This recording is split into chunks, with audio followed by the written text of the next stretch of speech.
dince. She looked down at her hands and whispered, "No one ever wants to date me, mister, they always leave." What she didn't know was that the quiet single dad sitting across from her had already decided, right at that moment, to change her life forever.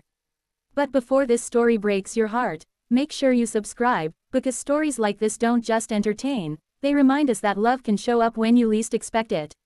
She said it so casually that it almost slipped past him, like a sentence people practice saying until it stops hurting, her fingers wrapped around a mug of untouched coffee, her eyes refusing to meet his as she let out a small laugh that didn't belong to happiness, only survival, and she shrugged as if explaining the weather instead of her entire romantic history. "No one wants to date me, mister, I guess I'm just not that kind of woman," and Daniel froze, not because of the words but because of how familiar they felt. Because he had once said something painfully similar to himself in the mirror after his wife died and left him alone with a toddler and a heart he didn't know how to use anymore, and he studied her properly then, really looked at her, noticed how she sat like someone prepared to be dismissed, how her smile appeared only when she thought it was required, how the blind date arrangement felt less like hope and more like a formality she was completing out of politeness, and Daniel, a single dad of 7 years, felt something crack open inside him as the cafe hummed around them with couples laughing too loudly and phones buzzing with messages that would never be meant for her. And she kept talking, explaining how men ghosted her after 1 or 2 dates,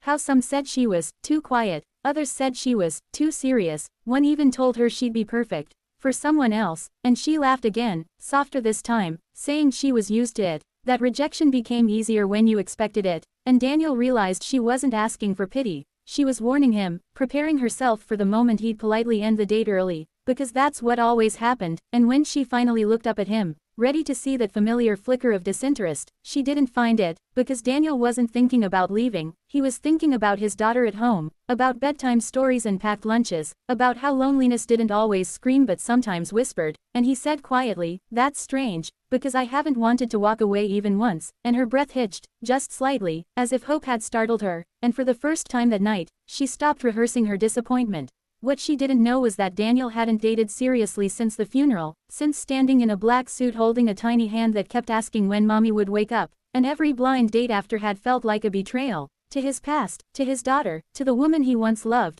but something about her felt different, not loud or demanding or trying to impress, just quietly real, and as the evening unfolded, he found himself telling her things he hadn't planned to share, about how being a single father meant people saw you as damaged, or complicated, how women often disappeared once they heard the word kid, and she listened, not with polite nods but with understanding, telling him she'd been the compromise choice her whole life, the safe option no one stayed for, and when the waiter brought the bill and she instinctively reached for her purse, murmuring that she didn't mind splitting, Daniel noticed the way she braced herself again, preparing for the end, and instead of standing up, he asked if she'd like to take a walk, just around the block, nothing serious, and the way her eyes lit up over something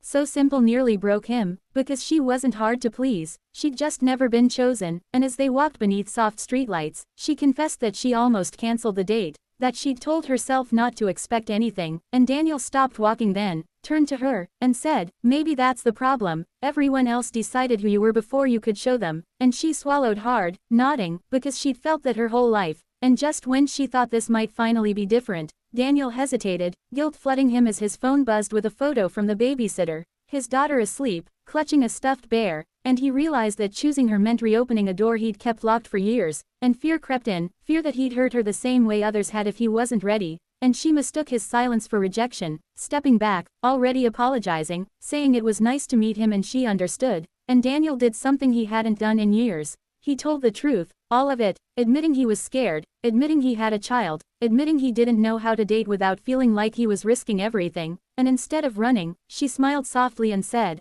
"I've been unwanted my whole life, scared doesn't scare me," and in that moment, Daniel realized that love doesn't always arrive confidently, sometimes it shows up trembling, hoping someone finally stays. They didn't rush it after that night, no dramatic declarations or promises, just slow mornings, text messages that didn't fade, coffee dates that turned into playground visits where Daniel watched her kneel beside his daughter, listening to stories with genuine attention, and he saw something shift, not just in his child, who grew attached in quiet ways, but in her, standing taller, laughing more freely, no longer apologizing for existing, and months later, when she admitted she still feared he'd wake up one day and realize she wasn't enough, Daniel surprised her by taking her back to that same cafe, sitting in the same seats, holding her hands and saying, "No one wanted to date you because they weren't meant to stay. I was," and when she cried, it wasn't from sadness but release, from finally being chosen not despite her flaws but because of her patience, her gentleness, her strength, and years later, when people asked how they met, she'd smile and say it was just a blind date, but Daniel would always remember the moment everything changed, the moment a woman who believed she was unlovable finally met a man brave enough to stay.